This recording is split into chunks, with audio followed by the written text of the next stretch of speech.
What we'll do, Aliyah, is we'll break this. Let's break this up. If we go beyond an hour, let's break the recordings up, and then this can be the essential class recording. Then, okay. The second, if we go that far, it can stay as a kind of part of the review session, because we want to respect those that will only wanting to commit to an hour each time. From an organizational perspective, it's important to keep to that. Okay. So, and then I wanted to mention an important point with regard to what was mentioned in the text, and Hanif brought this up. And in I believe in Umdat al-Bayan, he starts to go into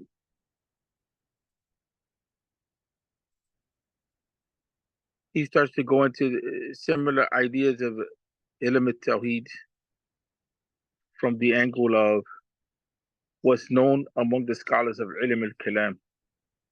Now, one of the things that I wanted to say is that in some of the other texts you see that sometimes he quotes from a Sanusi and so on and so forth. But one of the things that's missing here,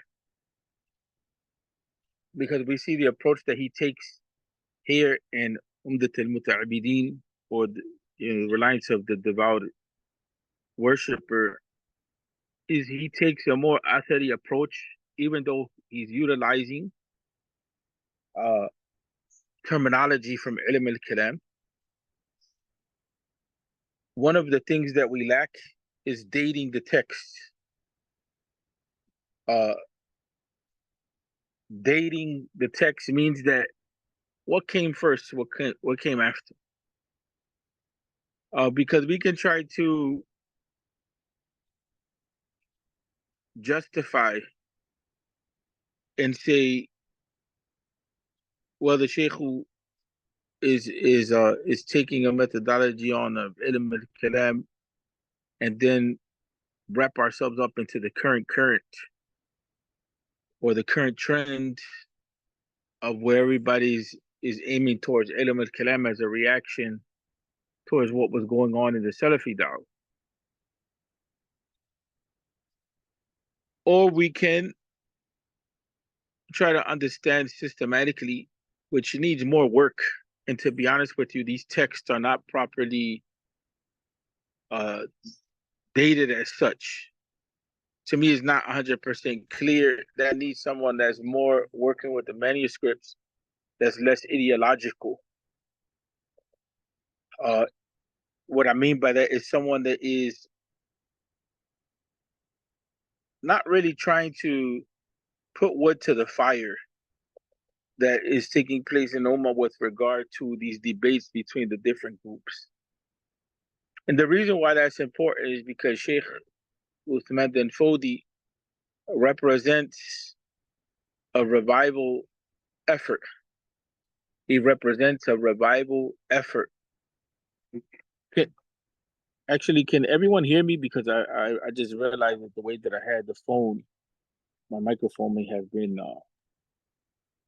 Yes, Sheikh, I can hear you well. Okay.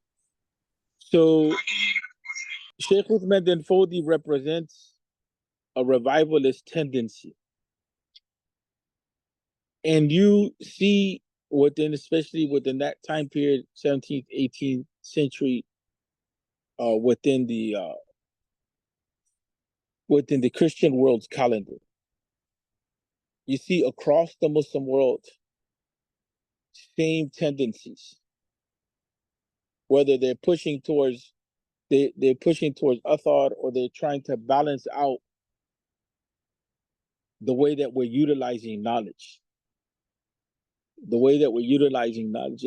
And in higher level scholarly circles, there's discussions on something that's called Nadhariyatul Ma'rifa. Nadhariyatul Ma'rifa. And Nadhariya, it has to do with Nadhar. And Another usually is looked upon as systematic thought, or is looked at as deep reflection, is not just looked at from the angle of looking, but from the angle of thinking. Sometimes it's translated as theory, and here is like the theory of knowing. And then sometimes it's translated more philosophically as epistemology. That's where many of the scholars are in today's time. Well, in Western philosophy, that became a discipline by itself, epistemology. And the word epistemology comes from two words. It's not a made up word, it's a word that's what they call higher level English. So, higher level English really is either Latin or Greek. So, episteme and logi, those are Greek words. So, logi, like theology, Scientology, morphology, though the concept of logi, biology, those types of things. Logi means study of, and it comes back to also the logos, reasoning, and all that type of stuff. But here, it means study of, and episteme means opinion or knowledge. So, epistemology is the study of how people arrive at knowledge, what they consider knowledge. In philosophy, they have their own way of doing it, of talking about that. The Muslims also have, because remember, a lot of traditional thought was rooted in Aristotelian philosophy. And Aristotle, for better or worse, whether we like him or not, was extremely systematic. Extremely systematic. And Aristotle, he dealt with, unlike Plato, which was Plato was more mystical in his philosophy. Aristotle dealt with the sense knowledge in the world. That's why it became very, like the Muslims used that and they evolved it. And some of them followed it blindly, but not all of them followed it blindly. Many of the scholars, they just took the ideas and they repurposed them or reformulated them. They didn't just follow it blindly. We have to give the Muslims that. Sometimes with the Salafi critique, and I'm not talking about the street Salafi critique, but the street Salafi critique sometimes is neither here nor there. But on the higher level in Salafi knowledge circles, they are correct to say that ilm al-kalam had highly been impacted by Greek philosophy. And they're correct to say that some people took logic, the utilization of logic, or the employment of logic, and they took it beyond where it needed to go. That's Ibn Taymiyyah's critique. That logic was used as an end in itself.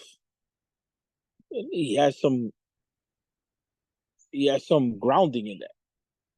But in the Salafi critique, sometimes what's missing is the fact that the scholars, they dealt with civilizations, and in their encounter with civilizations,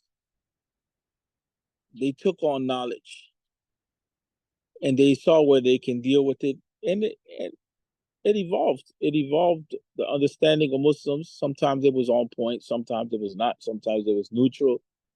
And so that's the same thing with Greek philosophy. The Muslims took it, they built on it, they evolved it, they used it as a more tempered approach to where tradition is at. And at times, it went to an extreme, and it lost its role, it lost its aim. Imam al-Ghazali rahmatullahi alayhi talks about that. So even within the Kalam tradition, or even within the philosophically inclined, those critiques are there. Those criticisms, even the Mu'tazila, will criticize the philosophers from among the Muslims and say that, oh no, you guys, you went too far in your imitation.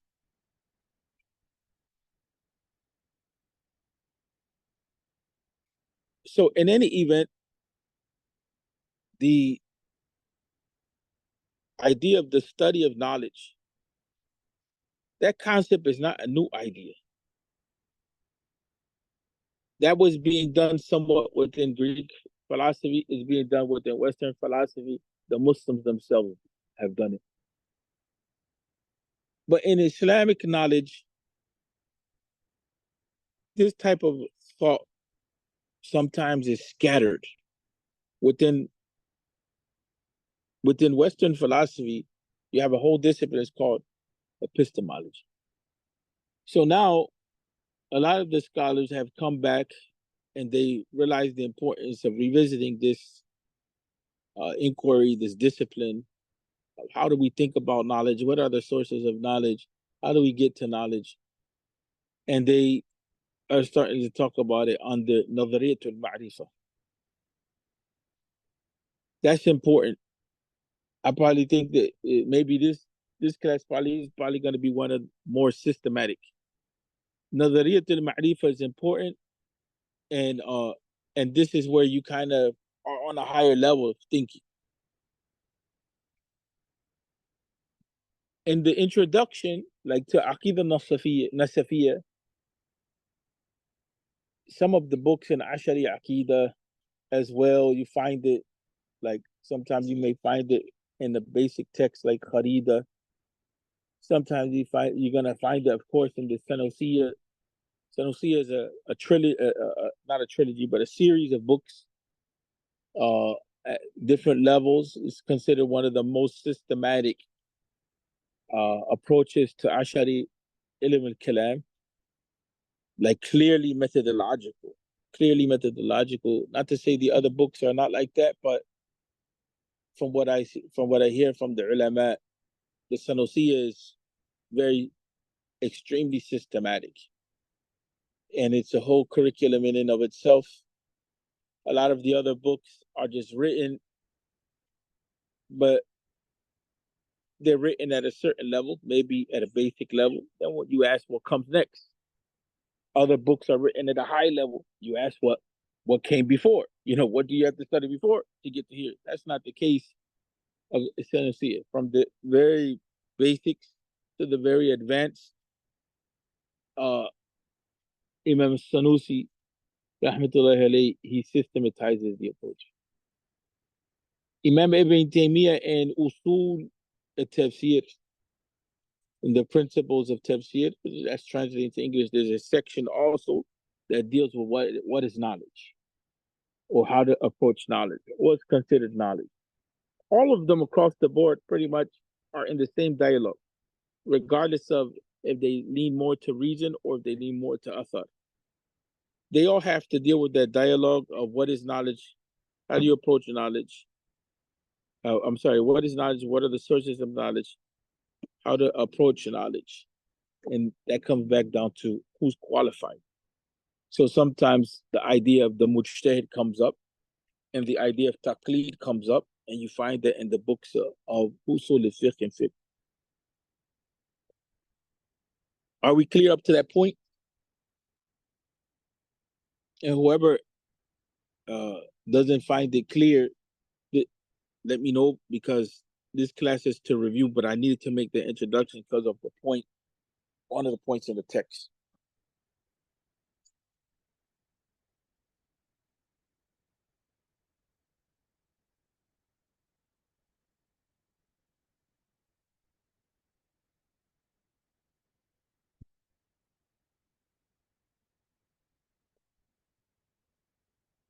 Okay, so we have two approaches to knowledge. Let's make it this simple. We have one that's more textual based. More textual based meaning leans heavy on Quran and Sunnah and minimizes the conversation around it. So just making what's clear in the text, and that's it. It's not a lot of deep philosophical thinking, just clear cut. It is what it is.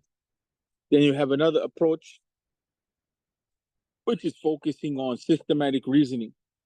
That's in the tradition. No matter who likes it and who doesn't like it, is in the tradition. Even Ibn Taymiyyah does the same thing. Uh, when you look at his higher level books, multi-volume books, especially Dar al-Ta'arud Bain al-Aql wal-Naql, in which he's reconciling reason and revelation, that depending on the print, I think is 8 to 10 volumes. He's dealing with all kind of theory. He's dealing with all kind of theory. Ibn Taymiyyah's approach at that level is not like Khalal or Ibn Mundi or those types of scholars in hadith based aqidah, where it's just narrations and that's it. Khalal and Hanbali aqidah or others. Lalakai is from the Shafi school. Lalakai or what is his name? Ismail, forget his last name. Sheikh Ismail, actually have it. He's the author, I think. I have it now. He's the author of Al-Ibana. He's the author of Al-Ibana.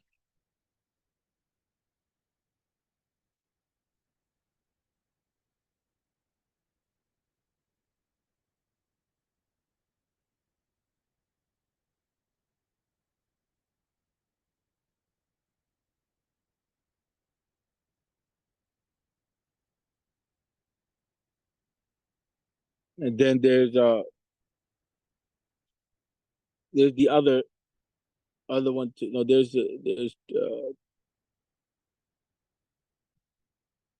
no, Sheikh Ismail is no, Ibn Battah is the author of the Ibana, and Sheikh Ismail was the author of another book. I'm sorry because I was dealing with this stuff last night and I kind of got thrown off.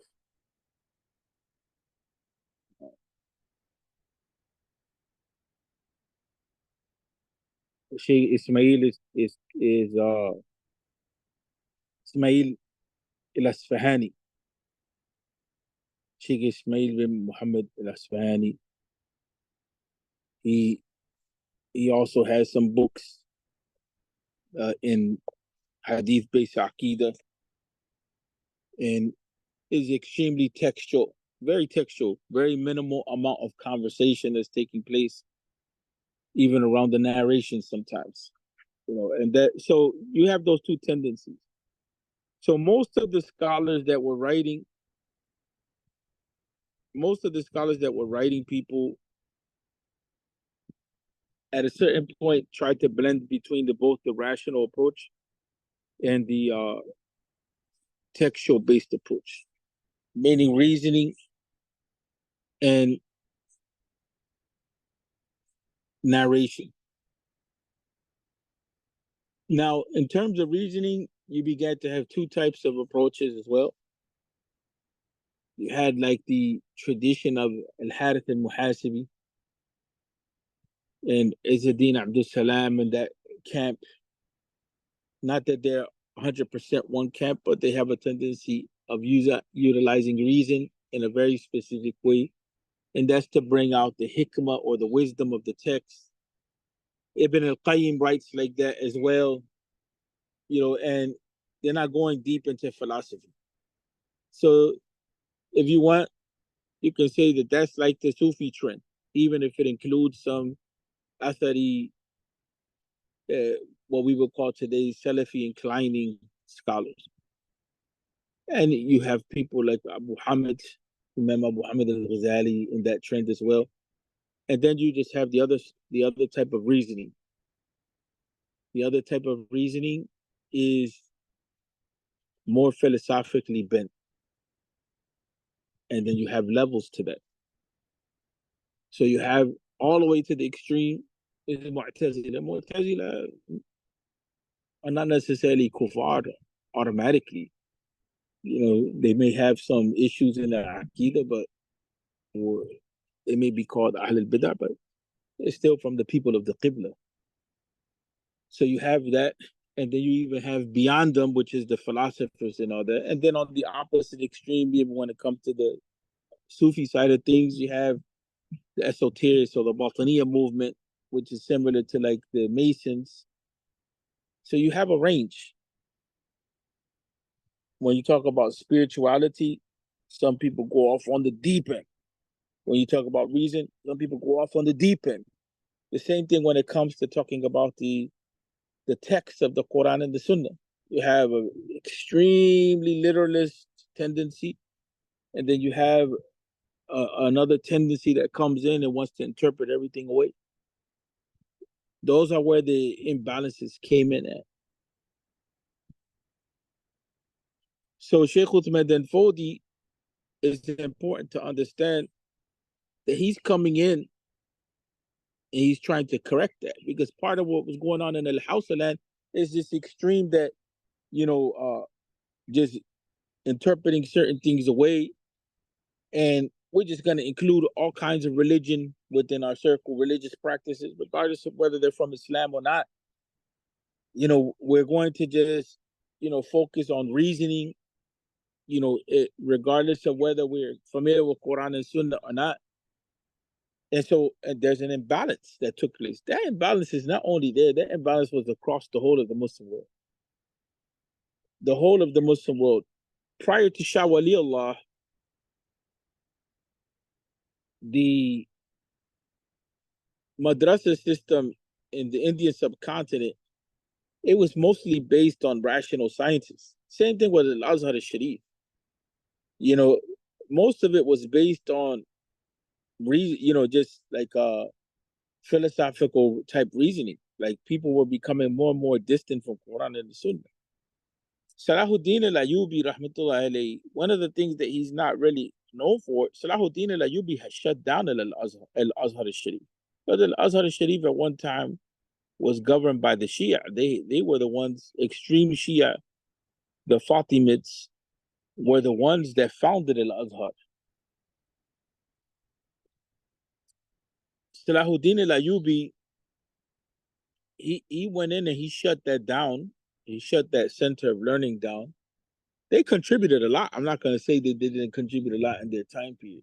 They contributed a lot in terms of architecture, mathematics, and a lot of things like that. But he shut them down, and then he opened up Sultan al-Hassan and other madaris or other schools, and they began to teach once again, and teach. Yes, he inclined towards the Ashari school, but there was not only that, teaching Quran and Sunnah as well, not just ilm al-kalam. And so you find these tendencies across the board. So Sheikh Uthman bin Fodi is dealing with it. Now, I said all of that to say, to tie it together, to say that, so within this text, you do see, even in the commentary, is mentioned, and this is maybe a proof to say that this text is maybe a little older than the other texts, right? And the reason why we say that is because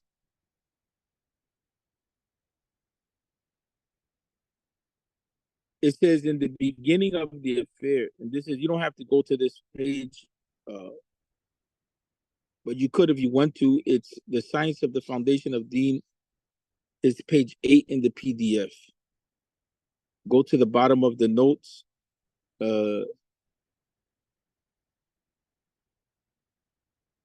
It's note 19. So go note 19. Keep going. Right there. Right there. So it says, in the beginning of the affair, he attributed his doctrine of belief to the Asharis. However, after the Sheikh attained the spiritual stages of complete spiritual pole, independent judgment, meaning he's a reformer, a mujtahid, and the reformer means he's a mujaddid. He took his doctrine of beliefs or aqidah from the Quran. This was his methodology. We mentioned that before. And that of his disciples who took basically transmission or isnad from him, and those that followed him, like his grandson, Sheikh Abdul Qadir ibn Mustafa. And then he said in the Hud wal Wathaiq, he mentioned that in that book of basically oaths and promises and commitments, I have taken an oath and covenant to build my aqidah upon the ayat of the Quran and not upon the rational proofs and theological theories. For that, I'm in the station of a blind follower, and that which I hear to blindly is the infallible Quran. So that's a whole switch up.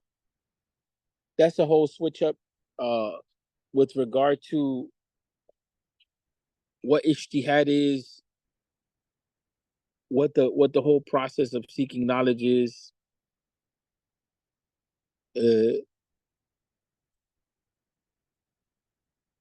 and even the approach to ilm al-kalam. And because it says in the beginning of the affair, he ascribed to the doctrine or the belief of the Ash'ara. Here, what we're saying is that then we have to classify the other text, which still needs more work. It needs more work from my part because you have to know the manuscripts historically, what came first, what came later. But we look at this, it's mentioning that, in the beginning of the affair, at the beginning of the note, it says in this particular text, Sheikh Uthman Fodio only took the proofs for all of the foundations of Usul al-Din from the Quran. This is because it's sufficient for the common people and for those whom Allah Ta'ala has illuminated their inner vision and research insight to know Allah and what is related to Him from Tawheed based upon what Allah says Himself in His book. So that's because the scholars of Kalam, some of them, remember that at this point they're no different than the Mu'tazila. Some of them went to the extreme and said that in order for your Aqidah to be sound, it has to be grounded in rational proofs. That's why we were saying we have to know the approach to knowledge. Let's not get into the debates about Ahl al-Bid'ah, this group and that group. That's another discussion. The approach to knowledge is what you have to understand in order to understand the methodology. So some of the scholars of Kalam, the approach to knowledge that they had was that rational proofs are rooted in certainty. So if you use a certain type of argument structure and you use certain types of reasoning, then that means that your conclusion would give you certainty.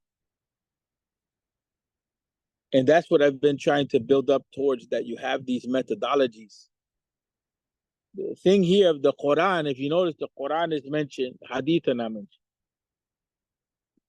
Because nobody can debate the transmission of the Quran. The transmission of the Quran is certain. It provides certain knowledge. This is where the Nadhariyatul Ma'rifa, or the theory of knowledge or epistemology or understanding knowledge and how you determine its sources and how you approach knowledge, this is where this point comes in handy.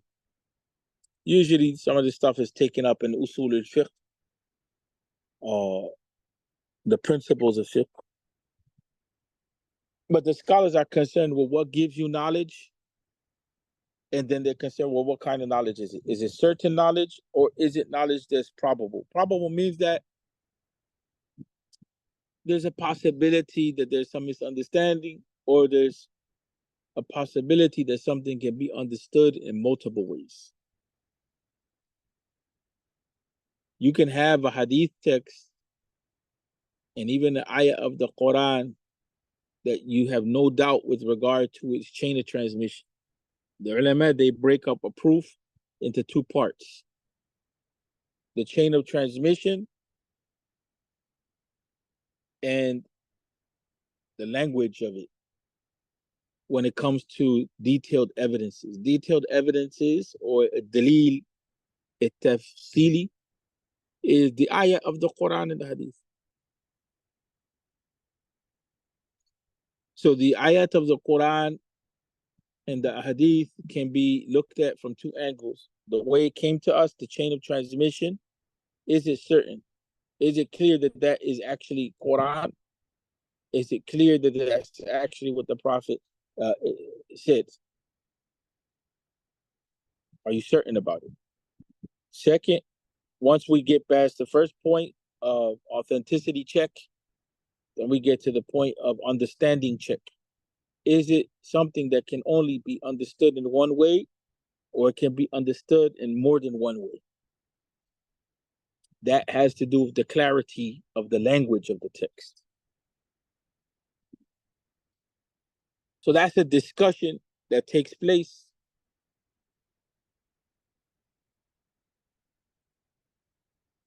among the ulama, right? Is a discussion that takes place among the ulama.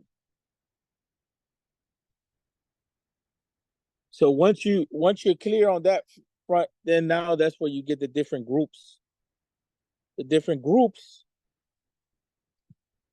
where they say this type of proof, the proof of the Quran and the Sunnah, this is not enough for us. So we have to add another layer. We have to add a rational proof. So then the conversation becomes more complicated. How do you get to a rational proof? Then you start talking about sense knowledge, what you see, what you hear, what you taste. So that's how they build up on the whole idea of what is knowledge and how do we get to knowledge. So some knowledge is sense knowledge, and then it gets more complicated, because then it's like when you constantly see the sun rise, so to speak. Let's not get into the issue whether the sun rises or sets, because that's a whole nother level of knowledge, right? So, but when we look at the sun rise and set, that's our perception.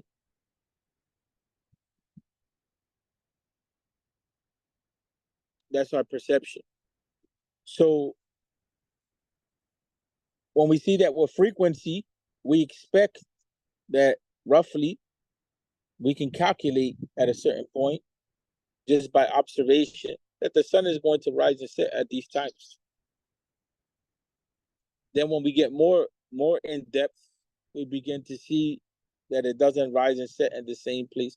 Then when we get more in depth, we begin to understand that sun and moon, are tied into the tides and the seasons and so on and so forth. How far the sun goes from the earth, how close it comes. The scholars of Islam didn't get to that knowledge by themselves. They took from other civilizations. So they evolved the knowledge because the Quran and the Sunnah have constantly, especially the Quran, constantly put us on the watch to observe, to reflect on the universe. That's why it was mentioned that one of the paths to ihsan, to refining your iman, to deepening your connection with Allah, is reflecting on the universe. The deeper you reflect on the universe, you reflect on the universe and you begin to see, well, subhanAllah, like, life, and death, we were in one season, everything seems to be dead. Then we're now in another season in this part of the world, everything seems to be alive. So the Quran ties in that whole reality of reflecting on that to resurrection, birth and resurrection, and lifespans and all of that.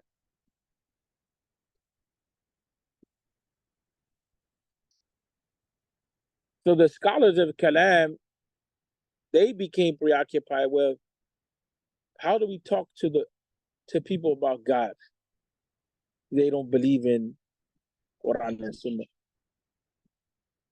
So logically, if we prove that this world didn't come into existence by itself or it doesn't is not eternal, then it has to have a creator.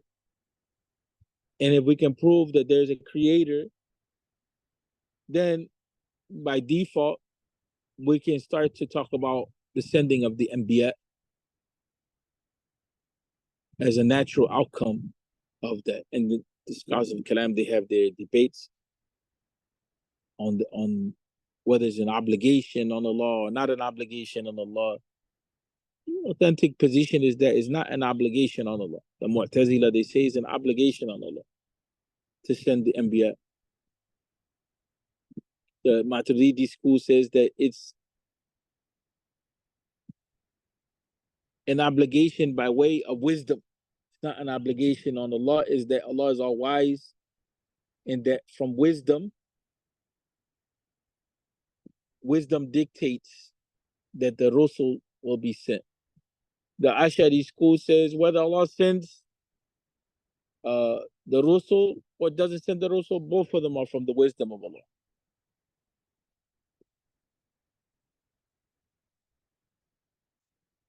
So the scholars of Kalam, they root themselves in that focus. That's why it's always they stay stuck on that to a great extent, many of them. Proving that the universe is non-eternal, proving the existence of God.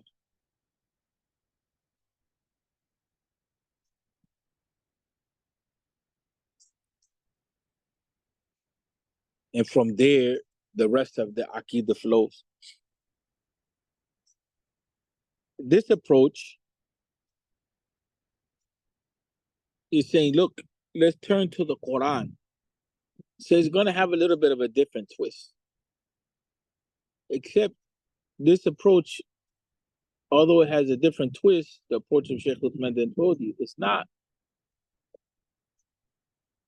combative against the tradition of the scholar. What it does is it just puts things in its proper place. It puts things in their proper place.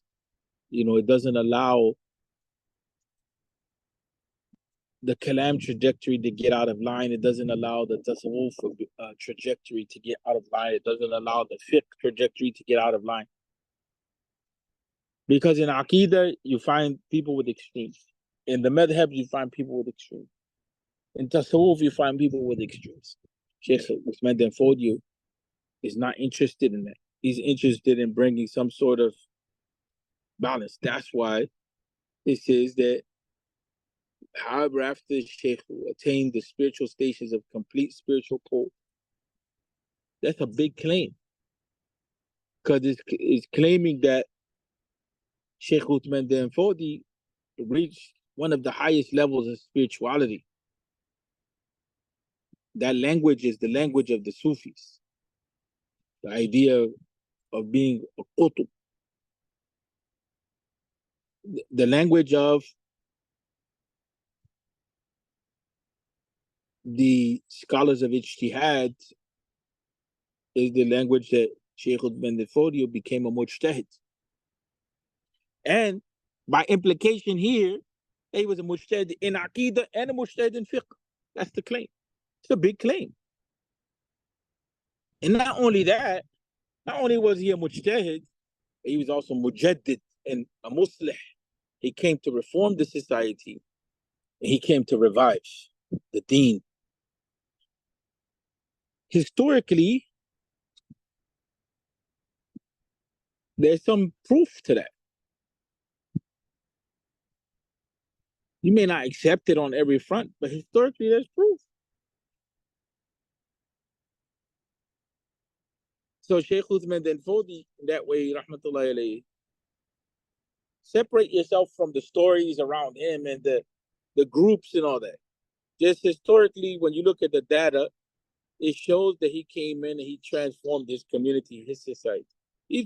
from my limited knowledge, he's the only scholar that I've seen imitate the life of the Prophet as it is in the Seerah. It's a bizarre thing. He starts with his family, rahmatullahi alayh, and he finishes with building a whole society. Then he retreats himself and he leaves the rule of the society to the people that he built up and trained, his Sahaba, his students, his family members. Then they go through their own struggles just like the companions. It's bizarre. It's like a bizarre image. It's bizarre from the angle that you're seeing the actual imitation of the life of the Prophet Muhammad sallallahu alaihi wasallam as it was written, as it was put in chronological form. That has its own discussion, the whole issue of Sirah and the way that it was written. But I'll say that we got jammed in the way that Sirah was written because mostly everybody followed the methodology of Ibn Ishaq and Ibn Hisham. So the organizational structure of most Sirah books is not by default destructured.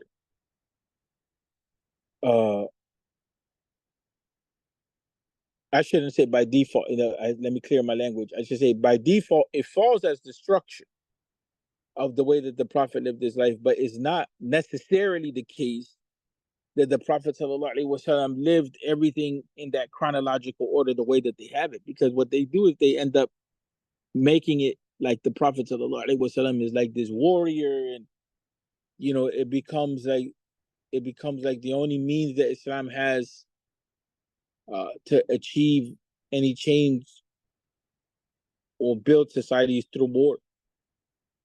And that's just not the life of the Prophet Muhammad sallallahu alaihi wasallam. We have enough data to show that it's much more complicated than that. Some things may not be understandable right now to some of you, right? Some of these things will come clear. That the writing of the Sirah has its own issues in it, and the way that it's written, it gives a certain impression. But regardless, Sheikh Uthman then Fodio follows that order. See that in his life. It's bizarre how he was able to do that in his. It's not ordinary. It's extraordinary.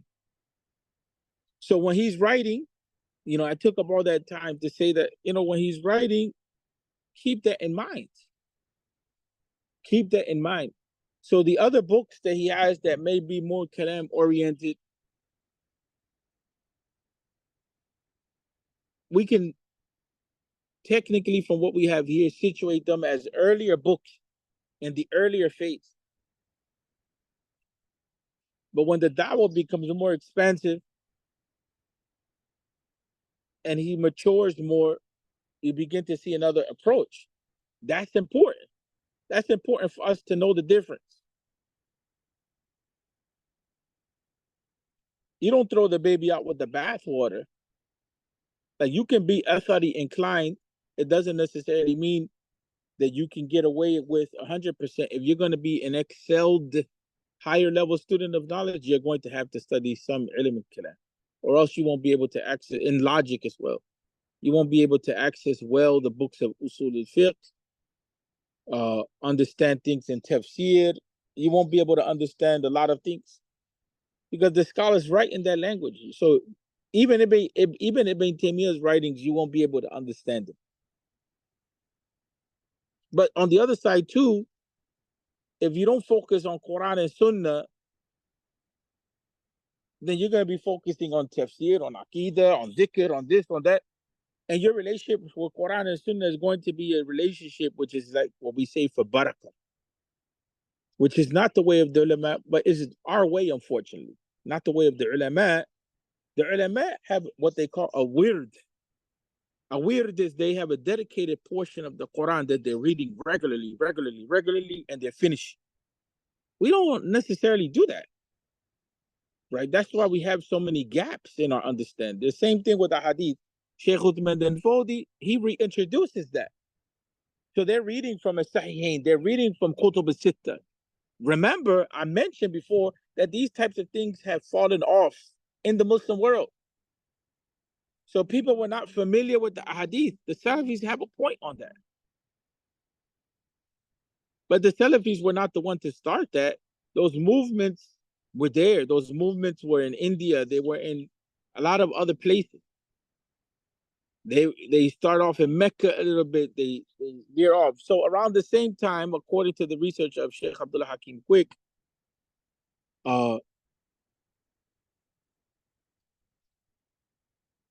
you have in that same 17th, 18th century period, a whole bunch of people doing revival in different places. And they're tied together by isnad. So Sheikh Uthman then Fodi, somewhere along the line, I believe it's through Hayat al-Sindi, is tied into Muhammad bin Abdul Wahhab. Muhammad bin Abdul Wahhab is tied into other people. And they're all different. They're not the same. They're not the same. You begin to have they have similar tendencies in that they're looking to reform society and they're looking to revive the deen, but sometimes they differ with each other in approach on certain things. And within the Athari Salafi inclination, so to speak, it's not the same inclination. Everybody's not inclined towards the approach of Muhammad bin Abdul Wahhab. So you find in Yemen, you find in India, they have different tendencies. Especially Yemen and India, they impacted each other. So Sheikh Uthman then Fodio, also his tendency is to combine between al-aql wa naql, or between intellect and the transmitted knowledge, between reasoning in Quran and Sunnah. You see it. And so here, it's not right to just say that he's talking about the books of Quran because the text is for the common person. No. That's why he said that's why Sheikh Abdul Qadir ibn Mustafa, he said, I have taken an oath and covenant to build my aqidah upon the ayat of the Quran and not upon the rational proofs and theological theories. For in that station, I'm a blind follower, a muqallid, and that which I hear to blindly is the infallible Quran. The excesses of the people at Ilm al-Kalam, they say that's the aqidah of the common person. That doesn't work like that. Because the Quran is supreme knowledge, is the speech of Allah Tabarak wa Ta'ala. Nobody differs on that point. That is the speech of Allah. Imam Ahmad bin Hanbal went against the Mu'tazila on that issue. It's not because the Imam Ahmad or the Hanbali madhab is the only one. It's just that at that point in time, Imam Ahmad took a lead on that front. So that's why we had to talk about the knowledge approach. Those are correctives that have to be taken in knowledge. You can't belittle, especially the knowledge of the Quran. And part of what happens sometimes with Ahl al-Hadith in the current phase, not Ahl al-Hadith of the past, like Imam Shafi, Imam Ahmed, those types of people. But the Ahl al-Hadith approach, and not necessarily Ahl al-Hadith as the group in India, but just the approach they're saying we're going to base ourselves on Hadith and Aqidah. Lack of centrality of the Quran creates minhaj issues, because there's some Quranic focus in which you're going to see that the Quran is utilizing rational proofs. The Quran is not just staying stuck on only rational proofs, but the Quran is using the universe, the creation, you yourself as a human being. So the proofs of the Quran are much more expansive and extensive. The Quran calls on history, and for us to reflect on the civilizations that came before. And the Quran points to cyclical processes, not only in what we call the natural world, but in the human realm. That's why Imam Ibn Khaldun, and we know the problems with Imam Ibn Khaldun. Imam Ibn Khaldun borrowed some what we will call racist positions from the Greeks, and then he modified them. Some people try to make it seem like he talked only about what we call in American English blacks, but no, he talked about what we call in American English whites. He saw that people that were, of a middle hue between extremely high melanin or extremely high melanin deficient, the people with the like Mediterranean people, you know what I'm saying, or some people sometimes the tones that you see like in Latin America and stuff like that. He saw that to be the ideal of beauty. That's neither here nor there. That's not deep. Allah created all of us. That was his biased opinion. But aside from those types of comments that he made like that, he was getting into trying to figure out why were people of different colors and intelligence levels and all that. He had his mistakes. We call him out on that. But he had also points of strength. And the points of strength, we just take it on the strength of knowledge, not on the strength of him. It just happens to be that he recorded it. And so the point of knowledge is the issue of the rise and fall of civilization. We see it in societies. How do societies rise and fall, and the role of halal haram in that, and aqidah in that, and justice issues in that. Even Ibn Taymiyyah says a society, he quotes, he doesn't say it himself, but he quotes that a society with kufr and justice can maintain and sustain itself to a certain degree. I would say to a certain extent. And a society with iman and injustice can't maintain itself. So even he didn't see the situation to be just, only the Muslims, so to speak. He saw that there's certain conditions that have to be in place in order for society to navigate and to move. And that's what the Quran brings. The Quran brings a higher level knowledge. So let's stop the video here. And if we can just stay for a little bit, we can just read the text. There's any questions, let's stop, because I was talking for a long time. What needs to be clarified?